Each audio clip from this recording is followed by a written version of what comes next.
Bismillahirrahmanirrahim. Assalamualaikum warahmatullahi wabarakatuh. Waalaikumsalam. Alhamdulillah. Wassalatu wassalamu ala Rasulillah Muhammad bin Abdullah wa ala alihi wa ashabihi wa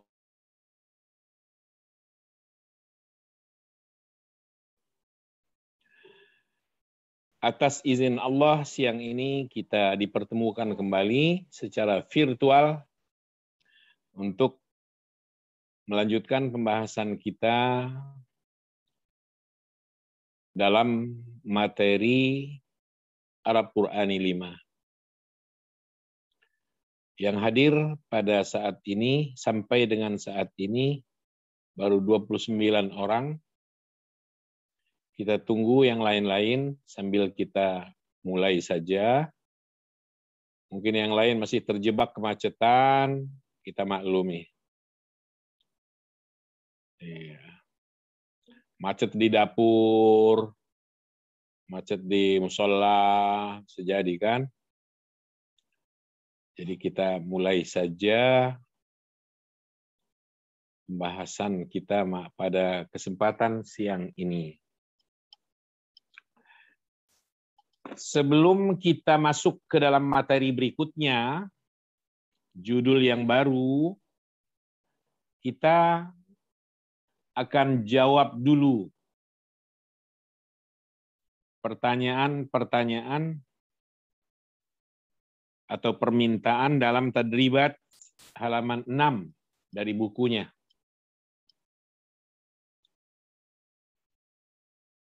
Bagian A, kita mulai ya. Pemahaman ayat. Yang pertama yang diminta adalah sebutkan 6 tanda kekuasaan Allah dalam ayat-ayat di atas. Maksudnya surah Ar-Rum ini 6 saja tanda-tanda kekuasaan Allah. Salah satunya? Baik, penciptaan manusia ya Bapak. Penciptaan manusia. Berikutnya? Mempersatukan pasangan suami istri. Yang berikutnya? Penciptaan langit dan bumi serta isinya yang beraneka ragam. Penciptaan langit bumi. Berikutnya? Tidurnya manusia di malam hari dan siang hari yang dilanjutkan dengan usahanya mencari rezeki. Oke, sudah 4. Yang kelima? Fenomena kilat dan hujan. Oke. 6, satu lagi. Pak Alan, silakan. Berdirinya langit tanpa tiang. Oke. Itu diantaranya 6 tanda kekuasaan yang diminta oleh nomor 1 ini. Semua sudah terjawab. Yang berikutnya, jelaskan perbedaan makna antara mawaddah dan rahmah dalam ayat 21. Boleh saya mencoba ya Bapak Kiai? Silahkan. Mawaddah itu dari kata ja'ala, artinya cinta dan harapan. Sedangkan sakinah itu tentram, tentam di dalam rumah, ditentram. Sedangkan rahmah diartikan dengan kasih sayang, sinonimnya adalah mahabbah, yang artinya cinta dan kasih sayang. Yang diminta cuma 2, mawaddah dan rahmah saja. Oh iya, berarti mawaddah adalah cinta dan harapan, sedangkan rahmah yaitu kasih sayang, Bapak. Mungkin ada yang lebih spesifik lagi, lebih menukik lagi. Yang tadi sudah benar, tapi perlu ditambahkan mungkin apa mawaddah, apa rahmah. Cinta dan kasih sayang. Itu yang mana? Mawaddah, warahmah. Mawaddah, rasa tentram, rahmat, rasa kasih sayang. Kalau tentram itu sakinah. Sakinah. Ya, beda lagi dengan mawaddah. Mawaddah, kasih sayang, rahmatnya cinta. atau cinta Rahmahnya cinta. dari suami ke istri ya Bapak. Mawadah itu bermakna cinta, cinta antara suami dan istri. Lalu rahmahnya? Rahmahnya itu kasih sayang mungkin menyelimuti kesemuanya ya Bapak. Bukan cuma suami istri tapi keseluruhan ya Bapak. Cinta yang tulus, mawadah tuh. Mawadah ya. Cinta yang tulus ya. Betul, terus? Cinta yang tulus. Rahmah. Kalau rahmah apa? Ada iba. Nah, itu yang kita inginkan. Gitu, ada iba. Jadi rahmah itu adalah perasaan miris atau iba yang melahirkan kepedulian. Sehingga memberikan pertolongan kepada orang lain. Berangkat dari rasa iba tadi. Jadi perasaan miris atau iba dalam hati yang melahirkan kepedulian. Itulah yang dinamakan rahmah. Supaya lebih tegas, lebih jelas apa kasih sayang itu, ke sana arahnya. Supaya kita nggak ikut-ikutan orang bilang rahmah itu kasih sayang, terus kita bilang rahmah kasih sayang juga. Padahal belum jelas apa yang dituju dengan kasih sayang. Ngasih terus nyayangi gitu. Gara-gara ngasih terus sayang. Kalau nggak ngasih nggak sayang gitu. Nah kan bukan ke sana arahnya. Jadi tepat jawaban kasih sayang di situ maksudnya adalah perasaan miris atau iba di dalam hati seseorang yang melahirkan kepeduliannya kepada yang lain. Sehingga menolong sesama. Maka orang yang tidak punya kepedulian bisa dipastikan nggak ada rahmah dalam hatinya, dalam dirinya. Kepedulian itu lahir dari rasa rahmah. Sedang rahmah itu sendiri adalah iba itu. Miris itu, kasihan. Ketika menyaksikan keadaan orang lain yang terpuruk dan membutuhkan pertolongan. Maka efek dari kepedulian tadi adalah lahirnya pertolongan kepada sesama. Gitu. Itu yang dinamakan rahmah. Kalau mawaddah itu adalah cinta yang tulus. Yang tidak ada embel-embel. Bukan karena kaya lalu dia membangun cintanya, bukan. Bukan karena dia punya jabatan yang tinggi lalu dia mencoba membangun cintanya, bukan. Kalau itu namanya bukan mawaddah. Entah apa namanya. Yang jelas abu-abu. Kalau jabatannya hilang, nanti luntur dengan sendirinya. Kalau kekayaannya mulai hilang, berkurang sedikit demi sedikit sampai akhirnya buntu, akan lenyap juga seketika perasaan cintanya itu. Tapi kalau mawaddah, apapun kondisinya, sampai maut memisahkan, bahkan kematian memisahkan sekalipun, nggak pupus. Tidak lenyap perasaan sayang, rasa cintanya itu. Nah, itu mawaddah. Dan biasanya, seperti halnya rahmah tadi, mawaddah itu teruji dalam situasi yang sulit. Akan teruji di situ. Benar nggak mawaddahnya ada dalam situasi yang sulit? Kalau dalam situasi yang menyenangkan, lapang, segala-galanya, mawaddah belum nampak terlihat. Masih samar-samar. Tapi ketika keadaan sudah berbalik, yang semula sehat, sudah jatuh sakit, nah di situ teruji. Adakah mawaddah dalam diri seseorang? Atau kalau itu pasangannya sudah jelas mempunyai mawaddah atau tidak. Banyak orang yang karena suaminya sudah sakit parah bertahun-tahun nggak sembuh-sembuh, si istri kehilangan kesabarannya dan dia meninggalkan rumahnya. Nah, orang seperti ini nggak punya mawaddah sama sekali, nggak ada mawaddah dan tidak ada rahmah.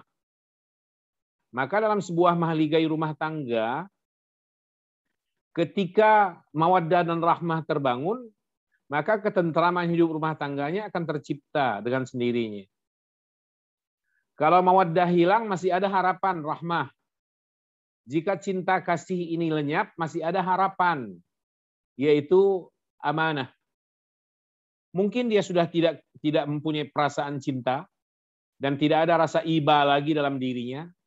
Belas kasihan sudah lenyap dari hatinya.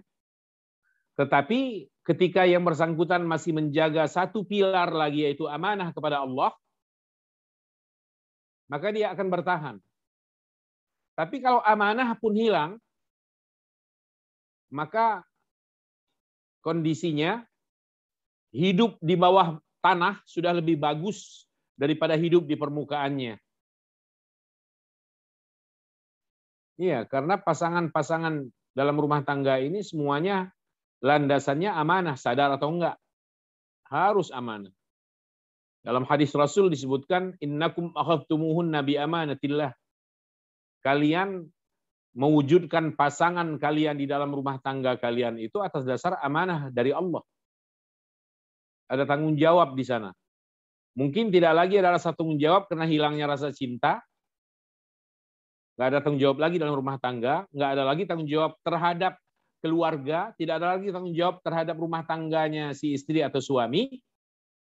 Tetapi orang yang masih menyimpan rasa tanggung jawab kepada Allah Subhanahu wa ta'ala, dia nggak akan begitu saja pindah, pergi, meninggalkan pasangannya dalam keterpurukan, tidak berdaya, tinggal menunggu kematiannya aja lagi. Dia nggak mau, dia tetap bertahan dalam dirinya. Nah, itu yang dinamakan amanah. Jarang disinggung bahwa kehidupan rumah tangga itu amanah. Padahal hadis Rasul jelas menyebut itu. Innakum akhadtumuhunna bi amanatillah wastahlaltum furujahunna bi kalimatillah. Kalian hadirkan pasangan kalian di dalam rumah tangga kalian. Itu atas dasar amanah kepada Allah atau dari Allah, kata Rasul. Dan kalian halalkan dia untuk kalian gauli, untuk kalian campuri dia, itu dengan kalimat Allah Subhanahu wa ta'ala. Wastahlaltum furujahunna bi kalimatillah. Kan dihadirkan atas izin keluarga.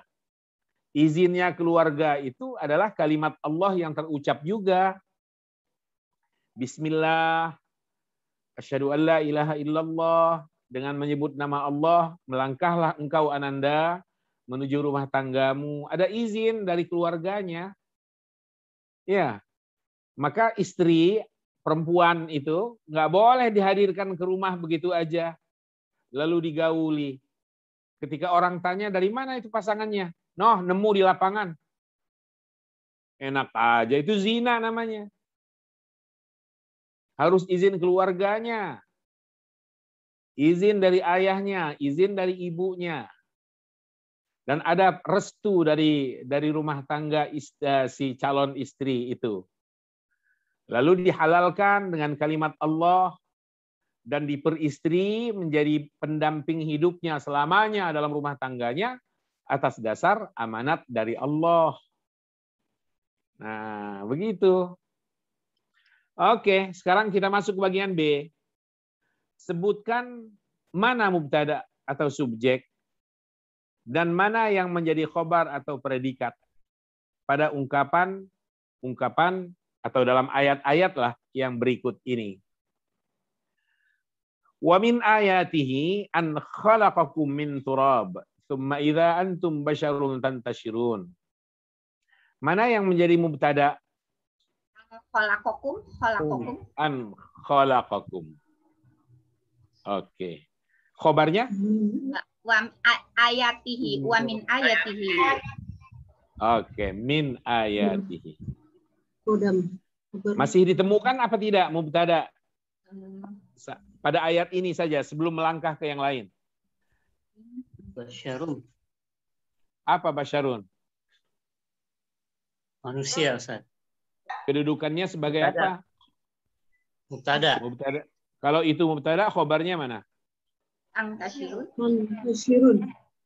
Angkasirun. Di sini salah. Oh. Masih keliru. Min turabin ya Bapak khobarnya ya? Bukan juga. Oh, bukan. Basyarun. Dengarkan dulu. Bahwa basyarun itu adalah mubtada, salah.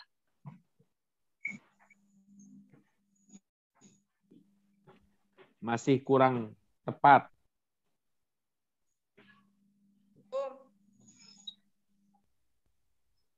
Jadi mana mubtada? Turabun. Mubtada. Yang mana? Turabun. Turabi. Mubtada. Bukan mubtada dia. Mubtada nggak boleh dari jar majrur.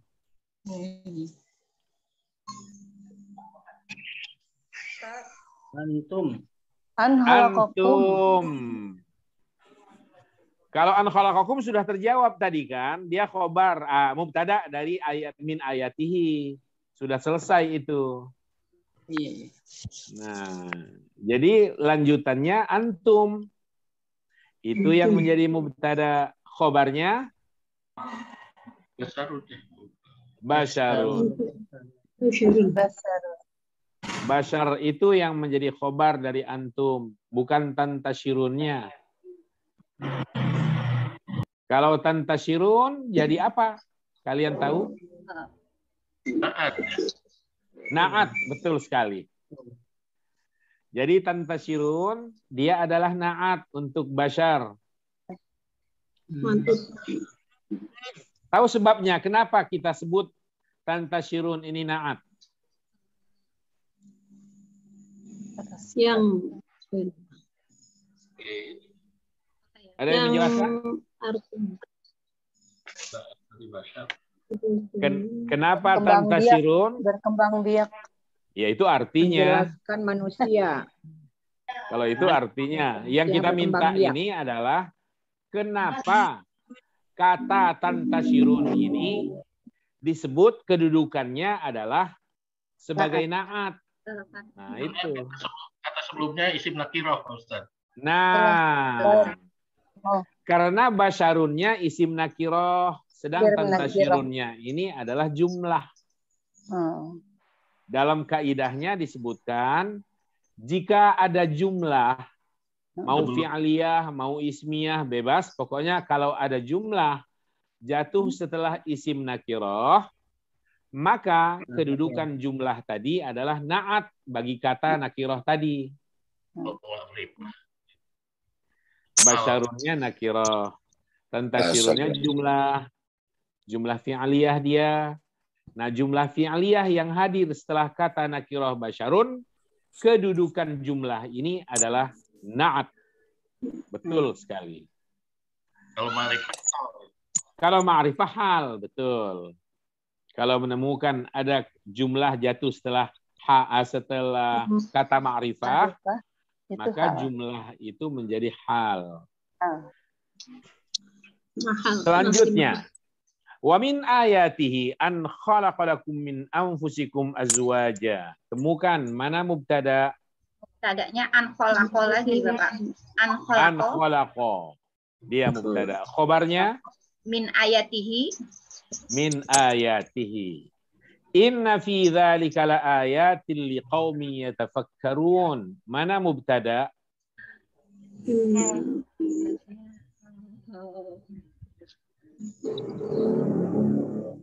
Nah. Atau kalau di sini isim inna. Mana isim inna? La ayati. La ayatin. Betul sekali. Mana khobarnya? Idzalika ya. Fi dzalika. Ini adalah khobar inna. Sekarang saya tanya lagi. Ya tafakkarun kira-kira apa kedudukannya? Sama naat ya. Naat juga. Karena dia jumlah yang hadir setelah kata nakiroh. Nakirohnya adalah qaumin. Nah, Konsekuensinya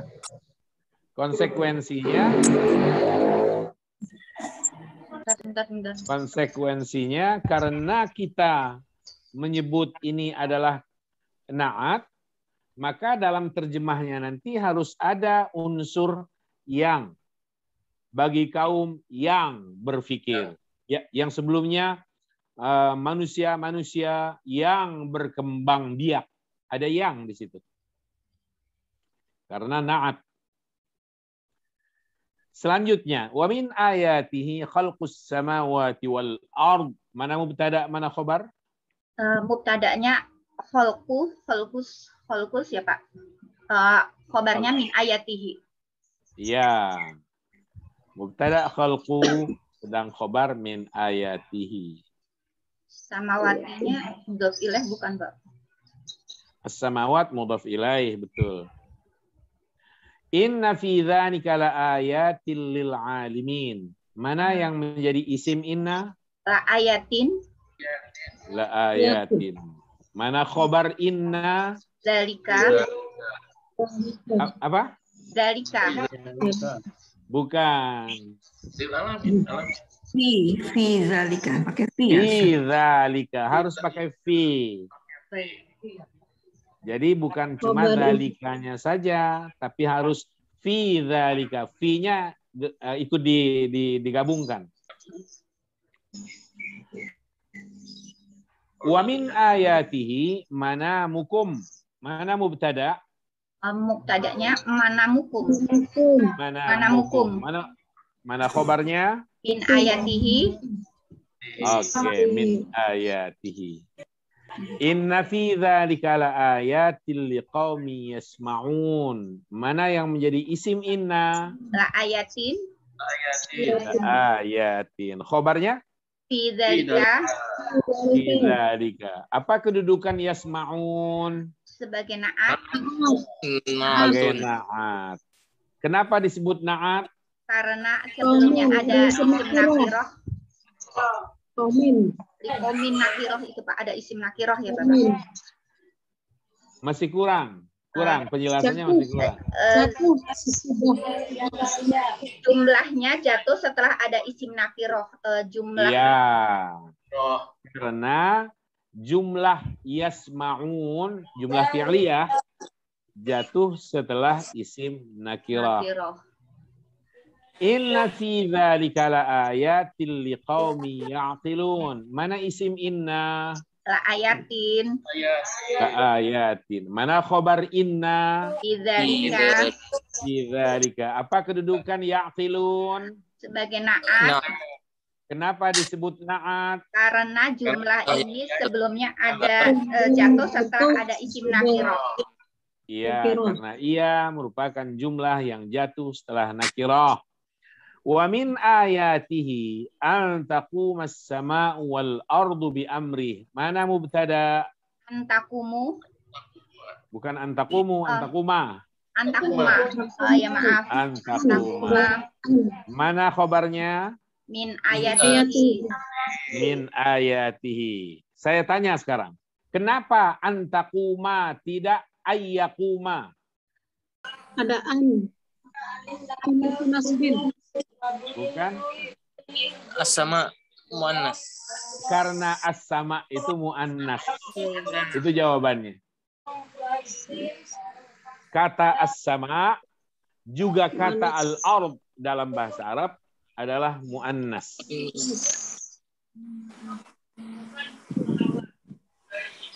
Idza antum takhrujun. Mana mubtada? Antum. Mana khobar? Takhrujun. Takhrujun. Khobar apa jenis ini?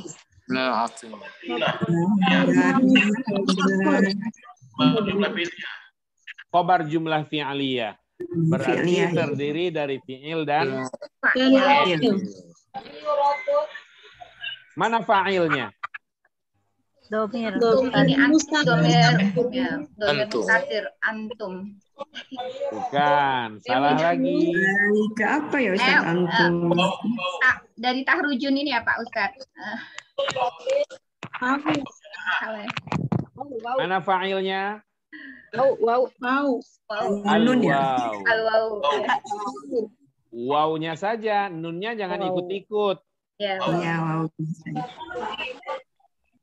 Wawnya ini yang menjadi fa'il dari takhrujun. Selanjutnya, walahu man fis samawati wal ard. Mana mubtada? Lahu.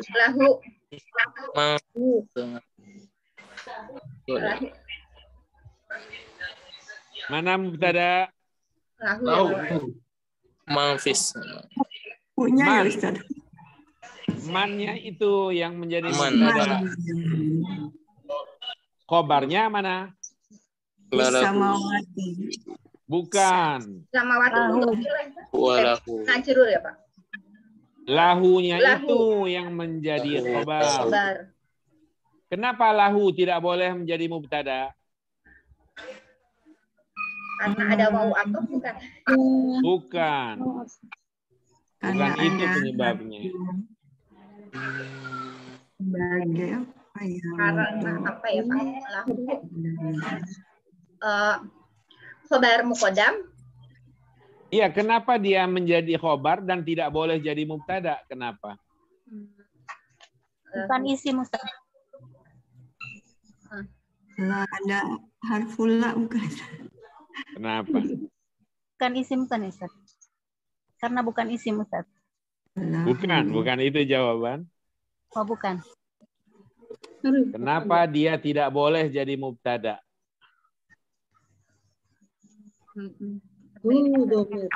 Karena bermakna. Karena Bermakna. Ada man itu. Ya, masalah. Bahwa masui alaisa kajali. apa itu? Dumo. Sebentar Pak Ustaz. Lahu ini kan jar majrur. Oh iya. Jar majrur itu untuk selamanya tidak pernah bisa menjadi mubtada.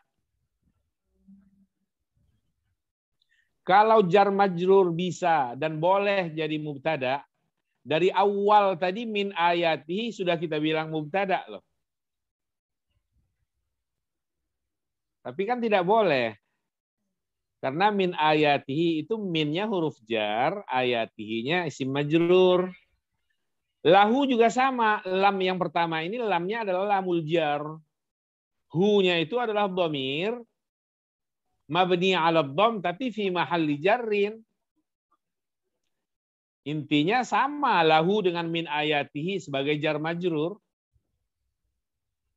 Dan jar majrur sekali lagi tidak bisa, tidak boleh menjadi mubtada. Itulah sebab kenapa lahu ini menjadi khobar saja, tidak boleh menjadi mubtada. Selanjutnya, kullun lahu qanitun. Mana mubtada?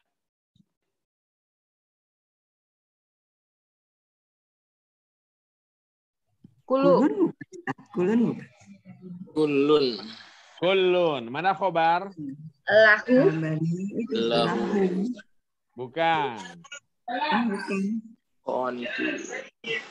Qanitun itu yang menjadi khobarnya.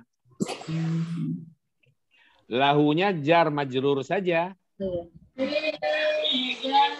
Kullun itu menjadi mubtada, qanitun menjadi khobar. Wa huwal ladzi yabda'ul khalqa thumma yu'iduh wa huwa ahwanu alaihi.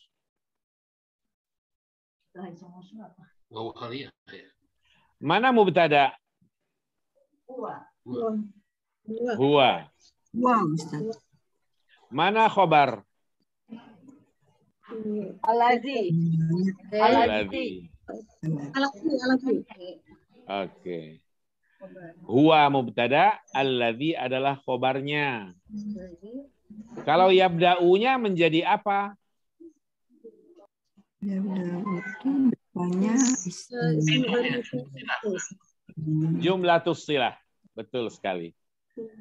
Jadi yabda'unya disebut jumlatus silah dan tidak punya kedudukan apa-apa dalam jumlah. La mahallalaha. La mahallalaha minal i'rab. Tidak memiliki kedudukan apa-apa dalam i'rabnya. Oke. Wa huwa ahwanu alaih. Mana mubtada? Huwa. Khobarnya? Itu ahwanu. Ahwanu. Ahwanu.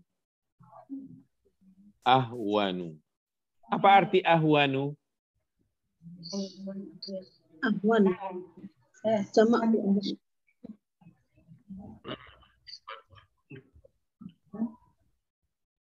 Bentuk apa ahwanu? Jamak. Bukan jamak. Bukan jamak. Bentuk apa ahwanu? Itu apa sih? Bentuknya loh ya. Nah, ahwanu ini adalah ismu tafdil. Ahsanu, ajmalu, ahwanu, akbaru, asgharu, gitu ya. Isim tafdil dia. Dan di sini kedudukannya sebagai khobar dari huwa. Walahul mathalul a'la fis samawati wal ard. Mana mubtada? Al-mathal. Al-mathal. Dia mubtada. Mana khobar? Lahu. Jadi lahunya itu khobar. Wahwal azizul hakim. Mana mubtada? Huwa. Mana khobar? Al-Hakim.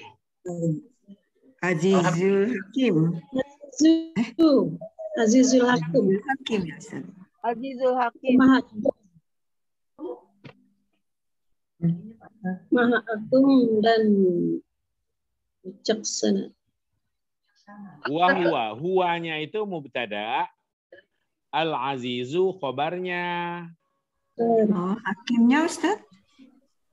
Kalau al-hakimnya jadi apa? Dia alif lam sama alif lam. Yang mana? Apa? Khobar kedua. Khobar kedua. Betul sekali.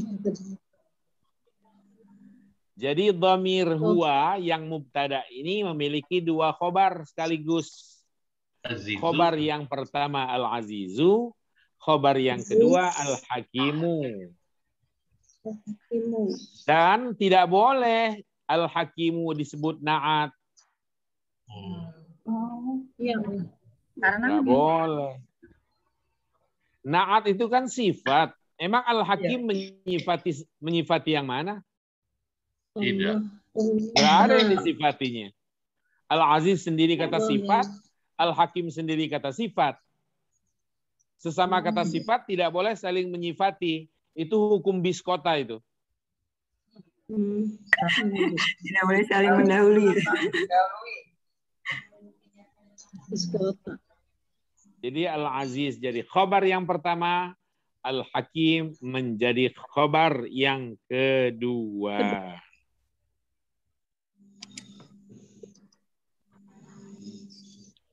Itu.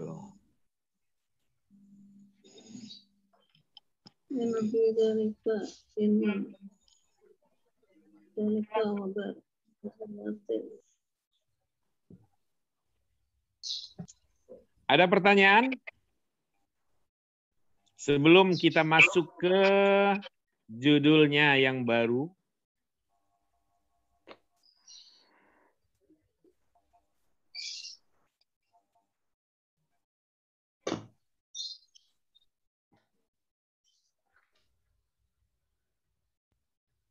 Ustadz, kalau ini maaf tanya, boleh dong ya kalau misalnya saya ngucapin ucapan itu tuh semoga mawaddah warohmah gitu ya, sakinah mawaddah warohmah kayak amanah ya. Yang ditanyakan apanya? salasatun ayyam. Yang Ibu tanyakan sisi apanya?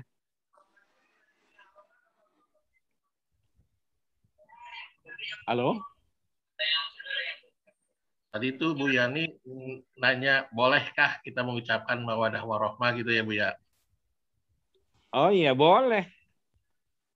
Boleh. Ibu Sri Mulyani suaranya dibuka dulu, baru cuap-cuap. Ini bibirnya doang yang kelihatan cuap-cuap, Iya, suaranya muncul. Maaf Ustaz. Iya. Iya, maksudnya gitu tadi kalau kita mengucapkan kan biasanya cuma sakinah mawadah warohmah gitu ya. Terus kalau kita tambahin wa amanah gitu nggak apa-apa ya? Nggak apa-apa, boleh. Boleh sekali. Doa yang bagus. Cuma Iya, doa iya. yang paling bagus sekali lagi untuk orang yang menikah itu adalah seperti yang diajarkan oleh Rasul. Rasulullah mengajarkan barakallahu lakuma wa baraka alaikuma wa jama'a bainakuma fi khair. Itu yang bagus. Rasul kan tidak pernah mengatakan bahwa doa untuk orang yang baru berumah tangga itu mudah-mudahan mawaddah, rahmah, samawa, samara, macam-macam lah gitu ya. Itu tradisi kita. Kalau tradisi dalam Islam sesuai dengan apa yang disabdakan Rasul. Rasul berucap barakallahu lakuma, bersabda beliau barakallahu lakuma wa baraka alaikuma wa jama'a bainakuma fi khair. Yang pertama barakallahu lakuma itu untuk urusan dunianya. Baraka alaikuma untuk urusan akhiratnya. Maka tentang sholawat, wa barik ala Muhammad wa ala ali Muhammad, bukan barik li Muhammad. Karena yang ditekankan oleh sholawat Muhammadiyah dan sholawat Ibrahimiyah itu aspek rohani, spiritual, bukan aspek dunia. Rasulullah tidak suka dengan dunia ini. Nggak senang dengan dunia. Maka dalam sholawat, Allahu barik ala Muhammad wa ala ali Muhammad kama barakta ala Ibrahim. Aspek ukhrawi atau spiritualnya yang ditekankan. Berkahi ke aspek rohaninya. Nah, dalam doa rumah tangga yang ditekankan dua-duanya. Barakallahu lakuma urusan dunia pakai lam. Wa baraka alaikuma urusan kerohaniannya. Wa jama'a bainakuma fi khair. Dan semoga Allah menghimpun kalian berdua dalam kebaikan. Kebaikan dalam rumah tangga, kebaikan dalam keluarga, dalam anak-anak, kebaikan dalam harta benda, kebaikan dalam segala urusan. Itu doa yang bagus tuh. Ketimbang mudah-mudahan samara ya. Nah, gitu. Ya, biasanya kan gitu ya. Diganti kan kayak gini ya Ustadz ya. Samara disingkat pula kan. Samaranya sanya sakinah. Ma-nya mawaddah, ra-nya rahmah. Tapi ada juga yang samawa. Yang samawa itu sa-nya sakinah, ma-nya mawaddah, wa-nya dan. Iya, wah. Nggak sampai rahmah itu. Iya, betul. Mudah-mudahan dalam keadaan sakinah, dalam keadaan mawaddah, dan. Titik. Karena samawa. Udah menyingkat salah pula. 2 kali salah sebenarnya itu. Ustaz, nanya Ustaz. Ya, yang silakan. Mana 3 itu Ustaz? Yang mana? Yang diutamakan dari ketiga itu. Sama Dari tiga-tiganya lah, nggak ada yang diutamakan. Tiga-tiganya saling terjalin, kelindan. Nggak bisa dicerai pisahkan. Mawaddah saja tanpa rahmah, pincang. Allah Maha tahu, maka ini terhimpun semua dalam ayat kan. Wa min ayati an khalaqalakum min anfusikum azwajan litaskunu ilaiha sakinah wa ja'ala bainakum mawaddatan wa rahmah. Disusul lagi dengan mawaddah dan rahmah. Inna fi dzalika laayatil liqaumi yatafakkarun. Jadi enggak ada yang mana yang harus diutamakan. Tiga-tiganya berjalan seiring. Kalau ingin sakinah, hidupkan mawaddah, harus diasah rahmahnya, dipupuk terus supaya terus terasah. Maka momen-momen dalam rumah tangga itu si istri harus menghargai suaminya, harus pandai menjadi orang yang berperan ganda. Suami juga sama, harus pandai menjadi manusia yang berperan ganda bagi istrinya. Apa maksudnya? Wahai para suami, istri Anda ingin suatu hari menjadi ratu dalam rumah tangga Anda. Yang titah-titahnya perlu didengar, saran-sarannya perlu diindahkan. Tapi dia, sang istri Anda, wahai para suami, pada waktu yang lainnya dalam hari-hari rumah tangga Anda, ingin juga diperlakukan sebagai teman. Harus berteman, bersahabat. Ingin sesekali ia diperlakukan sebagai guru. Nah, wahai para istri, pandailah berperan ganda.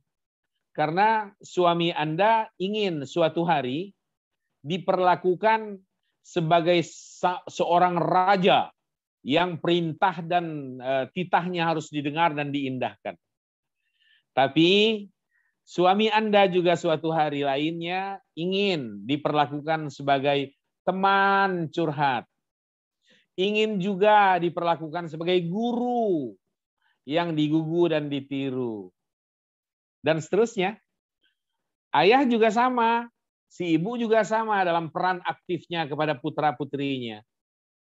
Tampillah Anda, wahai suami, bagi putra-putri Anda, sesekali tampil sebagai guru yang mengajari.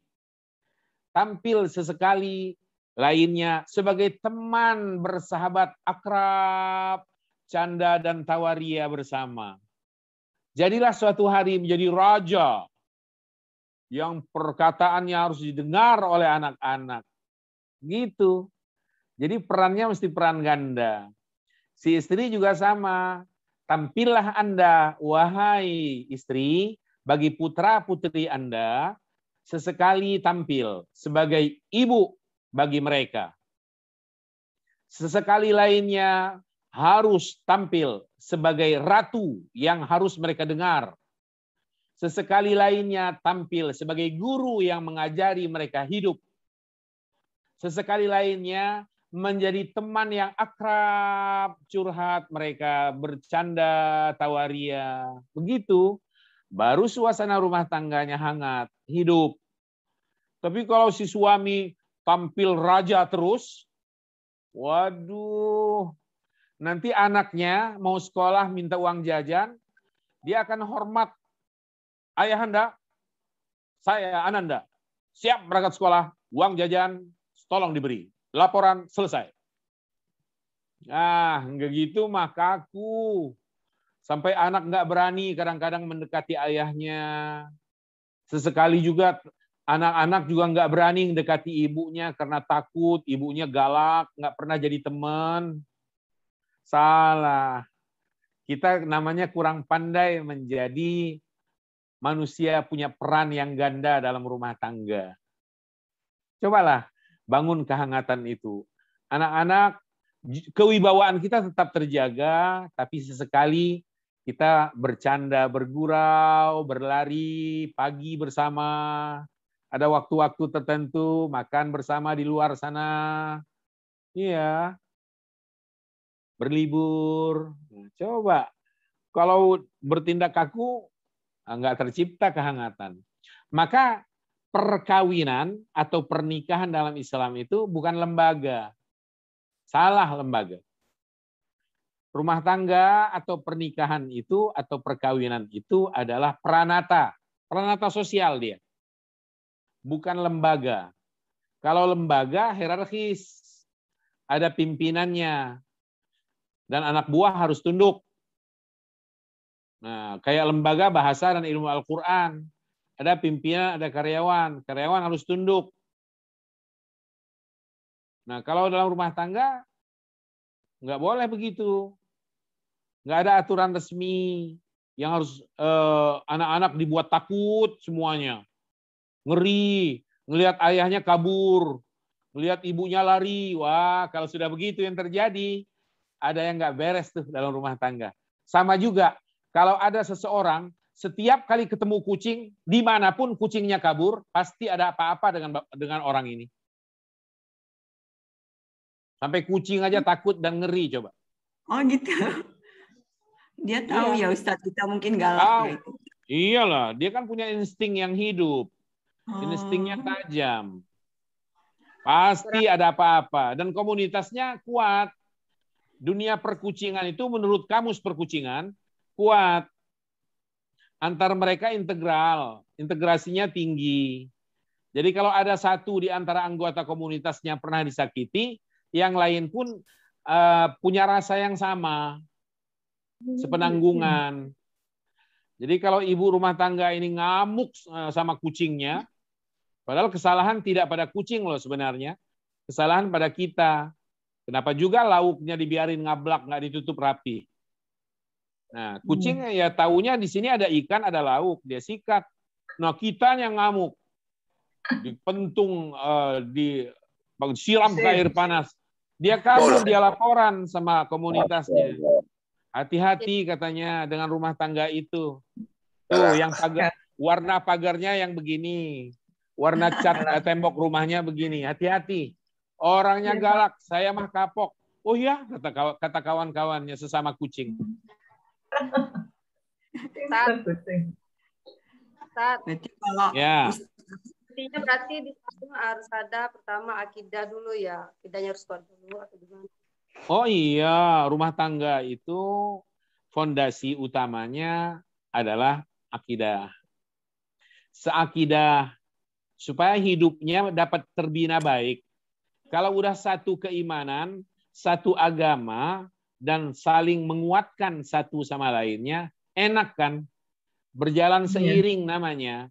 Nggak ada yang main sikut-sikutan, membenci satu sama lainnya. Maka kadang saya, jujur, saya nggak habis pikir, kok bisa ada orang yang bisa hidup berumah tangga dengan orang yang berlainan akidah, beda keyakinannya. Kok bisa gitu loh. Ya. Kok bisa seorang suami umpamanya atau seorang istri, apalagi seorang istri muslimah hidup dengan seorang yang tidak mukmin, pria yang tidak mukmin.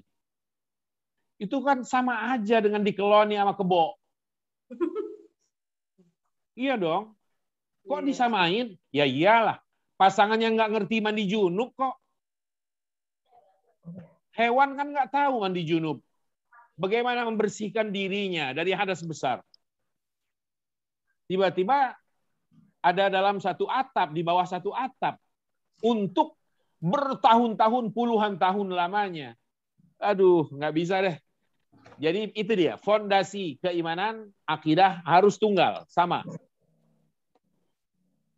Berarti selama ini mereka berzina dong, Pak Ustaz? Kalau dia muslimah, ya.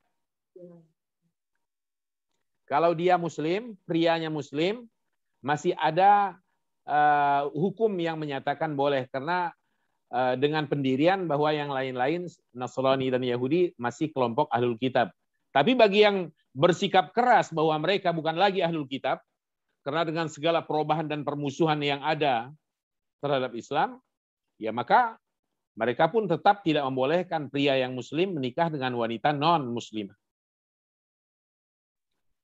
Maaf Bapak, Oke. berarti itu agak ribet sekali ya Bapak. Misalnya gini, suami istri yang suaminya itu kan Kristen, ketika menikah kan dia tetap membaca syahadat. Begitu dia sudah menikah, terus dia keluar lagi, dia masuk Kristen kembali. Nah kalau ketika beliau itu punya putra putri gitu, ketika punya putri kan jadi itu hasil zina ya, mohon maaf ya Ustadz. Terus bapaknya itu ketika putrinya mau menikah, apakah dia jadi walinya seperti itu Bapak? Tidak menjadi wali dalam hukum agama. Oh, Dia bukan bapaknya. Nggak bisa menjadi wali. Kalaupun wali, wali hakim.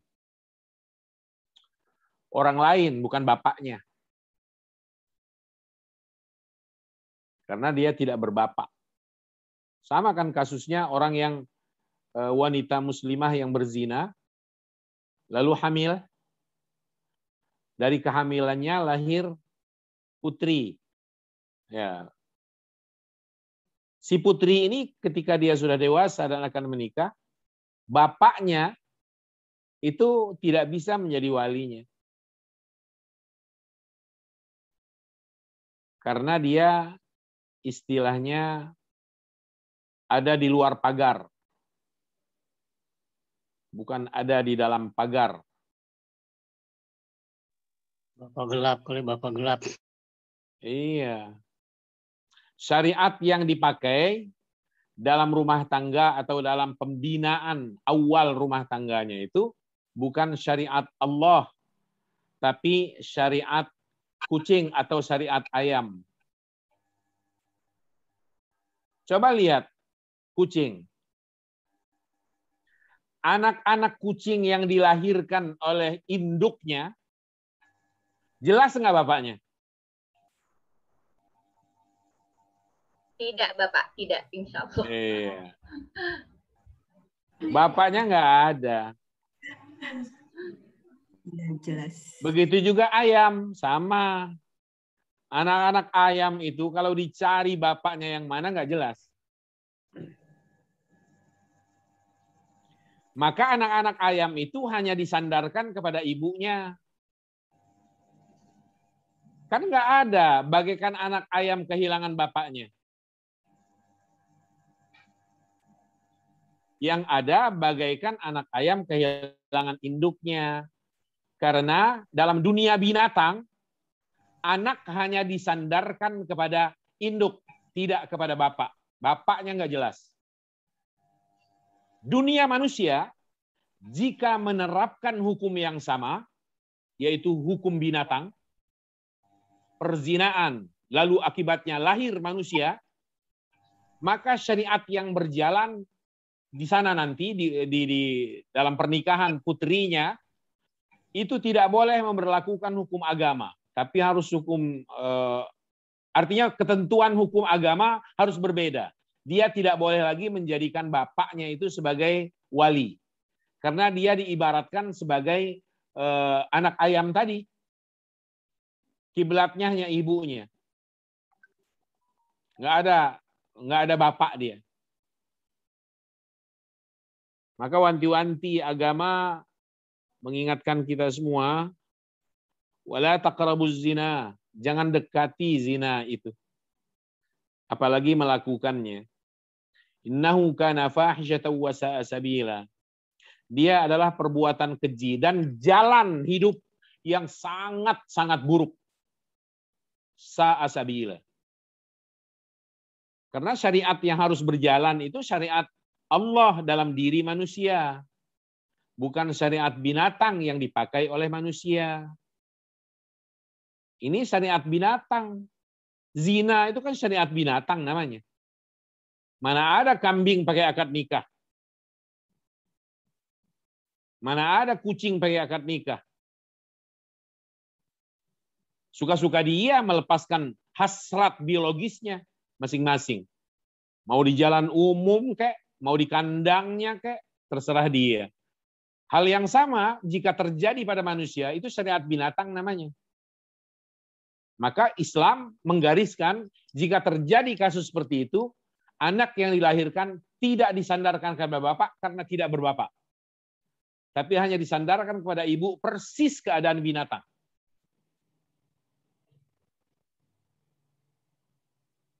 Itu. Ustadz, kalau yang disuntikkan itu gimana Ustadz?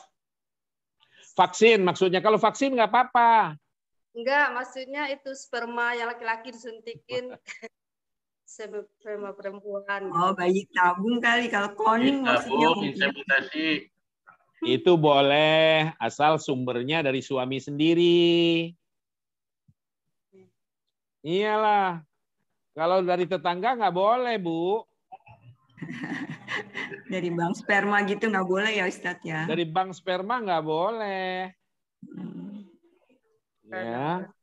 Tapi kalau dari suami sahnya, suami sendiri berarti, nah itu boleh. Disuntikkan, bayi tabung namanya. Silahkan, nggak ada masalah. Itu hanya teknis atau cara.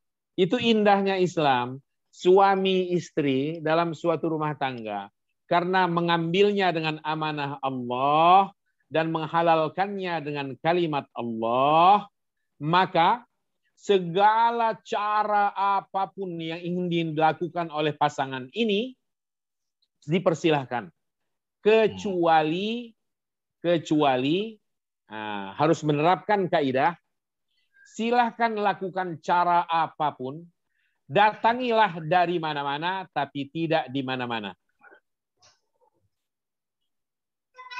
Datangilah dari barat boleh, datangi dari timur boleh, dari atas silahkan, dari bawah boleh, nggak apa-apa. Segala cara, segala arah, 8 mata angin, silahkan. Tidak apa-apa. Boleh-boleh saja. Dengan catatan, tidak di mana-mana. Hanya di situ saja. Nggak usah saya jelaskan lah. Kan umurnya udah 18 tahun ke atas semua nih. Insya Allah, Bapak. Insya Allah. Nggak ngerti, Ustaz. Jadi datangilah dari mana-mana, tapi tidak di mana-mana. Cukup di situ saja. Satu titik saja. Tidak di tempat-tempat yang lainnya. Itu. Dalam keadaan menstruasi tidak boleh sama sekali. Dalam keadaan nifas tidak boleh sama sekali. Oke. Udah. Jangan panjang-panjang urusan ini. Mau tanya tapi malu, Bapak. Kan udah tahu semuanya juga. Insya Allah. Ya itu tadi, nggak ada lagi yang di bawah umur, sudah di atas umur semua. Ada yang belum menikah, Bapak. Oh ada juga. Ya yang belum menikah, selamat membayangkan aja lah. Yang belum menikah, selamat membayangkan, mudah-mudahan cepat. Bapak boleh tanya satu, ini sih mohon maaf ya agak mungkin tidak bagus. Kalau ketika kita dalam keadaan junub, maaf belum mandi keramas karena mens ya datang bulan, tapi sudah bersih gitu, terus kita making love dengan suami itu diperbolehkan atau harus mandi junub karena apa? Membersihkan diri dulu karena mens itu, Bapak? Harus. Jadi harus terlebih dahulu menghilangkan hadas besar karena haid itu. Setelah terbebas dari hadas yang besar karena haid, baru dibenarkan secara hukum agama untuk bersama, untuk campur dengan suaminya. Jadi si suami juga harus bersabar. Bentar doang kok ke kamar mandi mau mandi kok. Ya, kebelet amat. Santai aja suami. Hei para suami. Santai baik. Udah kelamaan, Ustaz. Udah kelamaan. Yang istri juga. Wahai istri. Wahai para istri. Kalau emang sudah selesai, jangan lalu buang-buang waktu. Segera bersihkan dari hadas besar supaya suaminya juga senang. Gitu. Kalau enggak nanti suaminya cemberut terus. Nanti mencari madu yang pahit loh. Madu itu ada dua. Ada yang manis, ada yang pahit. Pak Ustadz mau tanya. Ini kembali ke anak yang tadi ya, yang bapaknya non-muslim ataupun bukan yang non-muslim ya berarti ya, yang tanpa ayah ya, jadi hasil perzinahan. Ya. Yang pernah saya dengar itu dari umur 1 bulan sampai 4 bulan yang kemudian ditiupkan ruhnya, ya misalkan dari 1 sampai 4 bulan itu belum menikah gitu ya, tapi wanita ini sudah hamil 4 bulan. Nah katanya kalau setelah 4 bulan itu kemudian mereka itu baru menikah. Nah bisa itu dijadikan bahwa anaknya itu anak dari bapaknya. Gimana tuh Pak Ustadz? Nggak bisa. Emang kehidupan mulai dari ditiupkan roh. Sperma itu ada unsur kehidupan. Dari titik awal kehamilan itu, jangan nunggu bulan-bulan.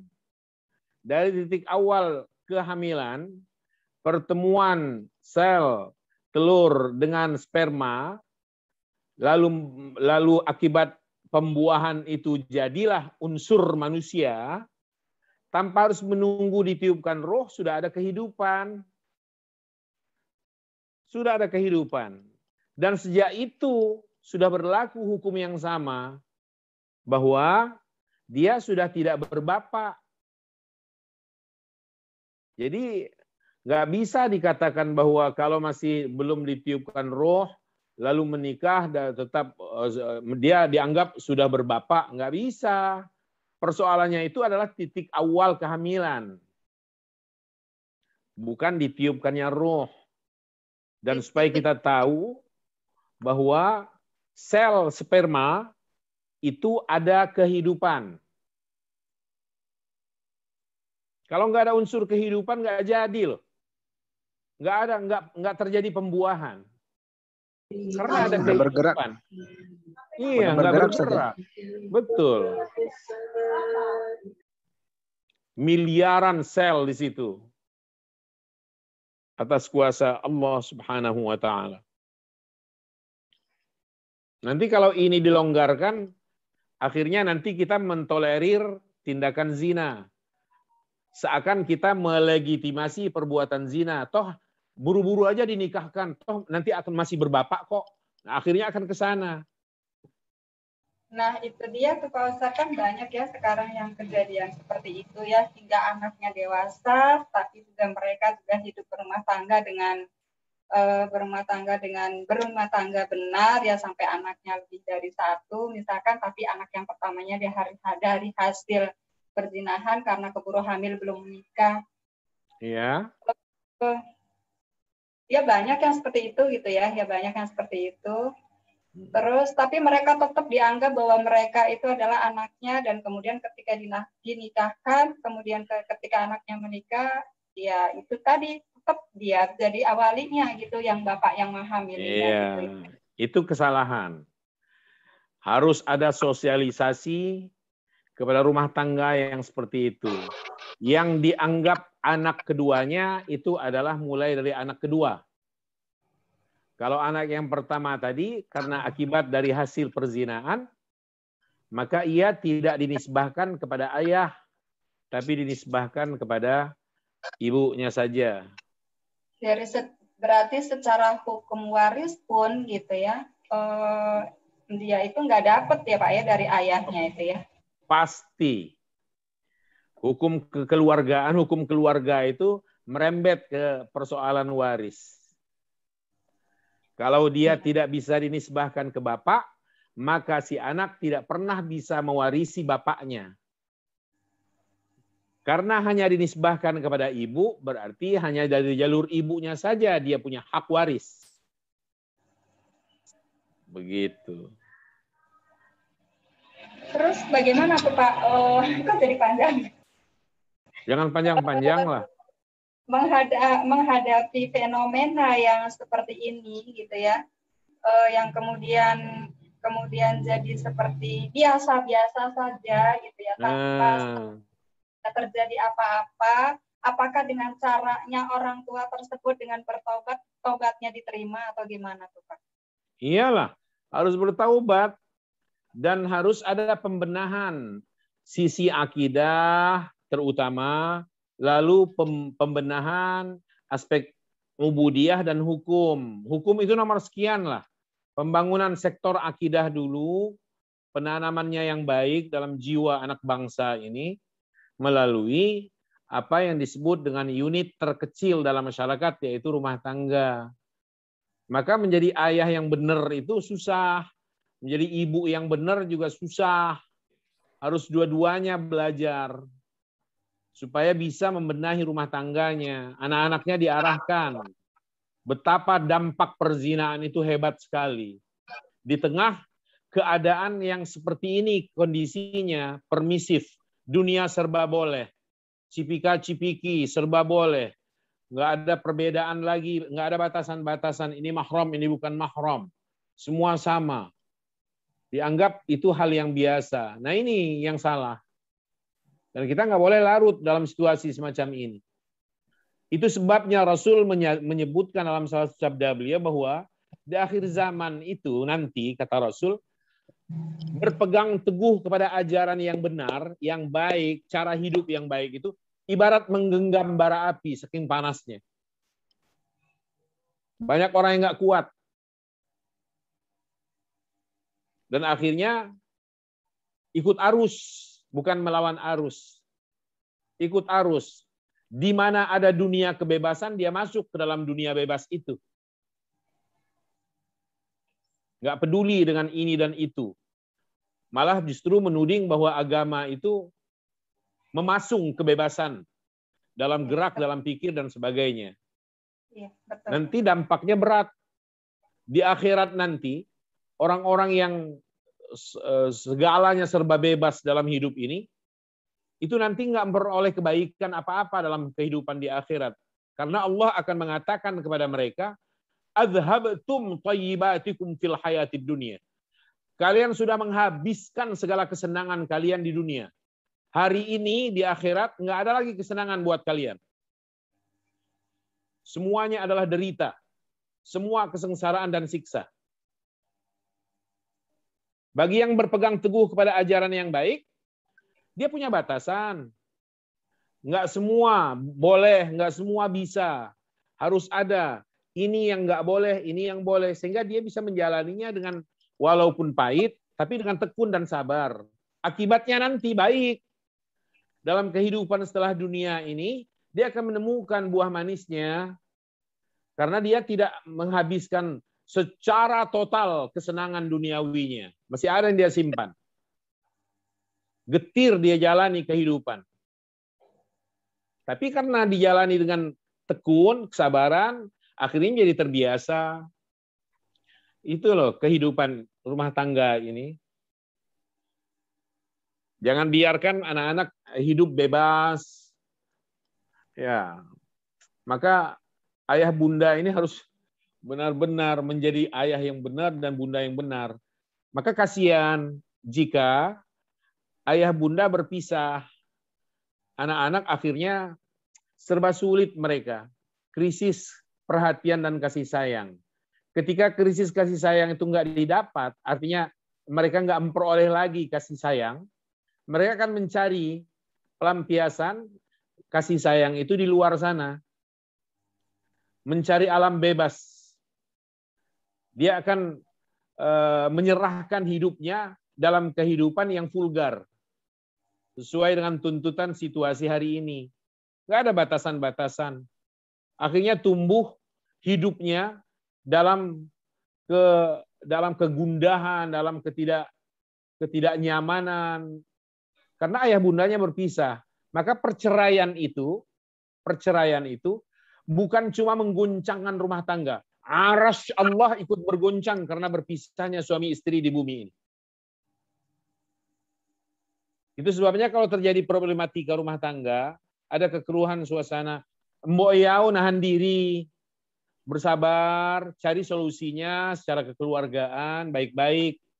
Iya, pasti ada lah penyelesaian. Jangan main ego, lalu memutuskan secepat itu, udah kita pisah. Jangan. Kasihan. Nanti anak-anak menjadi korban broken home. dampaknya serius dalam hidup mereka. Karena ulah dari kita orang tua yang nggak pandai mengendalikan diri dan membesarkan ego sendiri. Itu bekalnya harus cukup untuk masuk ke dalam dunia rumah tangga. Dan bekal ini nggak perlu sarjana, nggak perlu. Ada yang baru mau nikah kalau udah sarjana, nggak usah, jangan nunggu-nunggu sarjana. Ketika Anda cukup bekal dalam mengarungi kehidupan rumah tangga, aman, jalani. Jalani. Itu. Sarjana, banyak sarjana yang gagal kok. Gagal dalam rumah tangganya. Nggak harus, karena bukan itu parameter, bukan itu penentu. Rumah tangga ini ada perkuliahan sendiri. Nama fakultasnya fakultas kehidupan. Nggak perlu nunggu fakultas-fakultas di bawah binaan Depdikbud, Dignas, di bawah binaan Kementerian Agama. Nggak usah nunggu itu. Label-label, kalau sudah ada SE, SH, baru mau menikah. Nggak usah. Nggak usah. SH, LLM, susah hidup, lama-lama mati. Yeah. Kakek nenek kita nggak sarjana kok. Hidup bisa menghadirkan kita di dunia ini atas izin Allah. Mereka rukun-rukun saja, baik-baik. Anaknya 11, 15, 70. Coba. Santai baik. Sholat mereka jalan, mengajarkan sholatnya kepada emak bapak kita. Lahir kita sebagai cucunya, itu. Jadi jangan terlalu berpikir muluk-muluk. Selama sudah ada bekal untuk mengaruhi kehidupan rumah tangga, siap menjadi ayah yang benar, yang baik, siap menjadi ibu yang benar, yang baik, jalani. Jangan nunggu sarjana. Jangan nunggu kuliahnya selesai. Ya. Karena nggak ada hubungan apa-apa kok antara selesainya perkuliahan dengan rumah tangga yang akan dibentuk. Nggak ada hubungan. Sama sekali. Supaya undangannya ada titelnya. Itu namanya geblek aja sih. Ngapain juga masang-masang titel di situ? Iya. Oke. Kita masuk ke judul yang baru sekarang. Nah. Judul baru ini ada tulisan seperti itu. Saya nggak bisa baca. Tolong baca. Kisah Ashabul Qaryah Antakya. Kisah Ashabul Qaryati Antakyati. Nah, oke. Dengarkan bacaannya. Saya baru bisa baca nih sekarang. Qissatu. Nah, shotnya bertasydid. Qissatu ashabi. Kasrah karena hubungannya idhofah. Qaryati karena dia juga menjadi mudhaf ilaih untuk ashabi. Antakiyata. Nah, karena dia mamnu' min as-sarfi. Dia nama kota isim alam yang ajam. Jadi dia tidak masuk ke dalam kasrah. Nggak boleh ada kasrah. Sebagai ganti dari kasrah adalah fathah. Sekali lagi bacanya qissatu ashabi qaryati Antakiyata. Kisah penduduk kota Antakya. Iya. Kisah penduduk kota Antakya. Qaryahnya adalah kota kecil. Kalau kota besar itu biasanya disebut Madinah atau Misr. Kalau Qaryah ini kota tapi kota kecil. Atau desa. Kota kecil lah yang disebut kota kecil. Kita akan mempelajari, memahami tafsir ringkas dari surah Yasin, tapi tidak semua ayatnya. Di sini mulai dikutip dari ayat yang ke-13. Bismillahirrahmanirrahim. واضرب لهم مثلا أصحاب القرية إذ جاءها المرسلون إذ أرسلنا إليهم اثنين فكذبوهما فعززنا بثالث فقالوا إنا إليكم مرسلون قالوا ما أنتم إلا بشر مثلنا وما أنزل الرحمن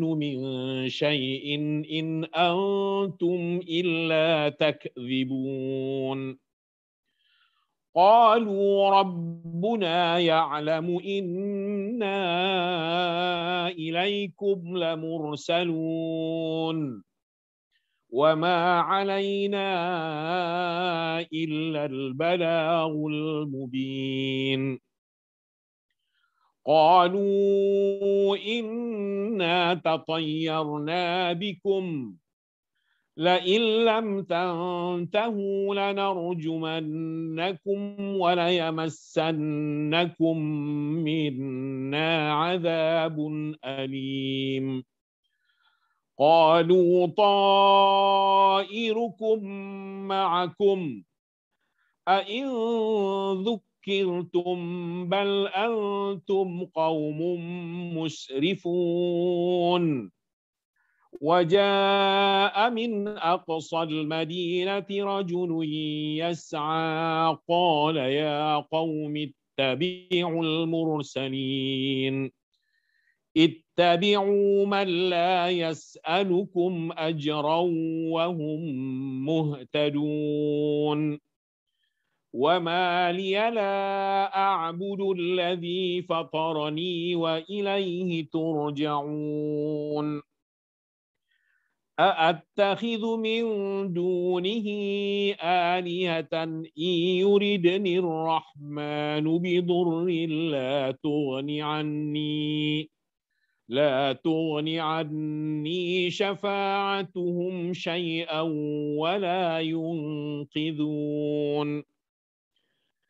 إني إذا لفي ضلال مبين إني آمنت بربكم فاسمعون قيل ادخل الجنة قال يا ليت قومي يعلمون بما غفر لي ربي وجعلني من المكرمين وما أنزلنا على قومه من بعده من جند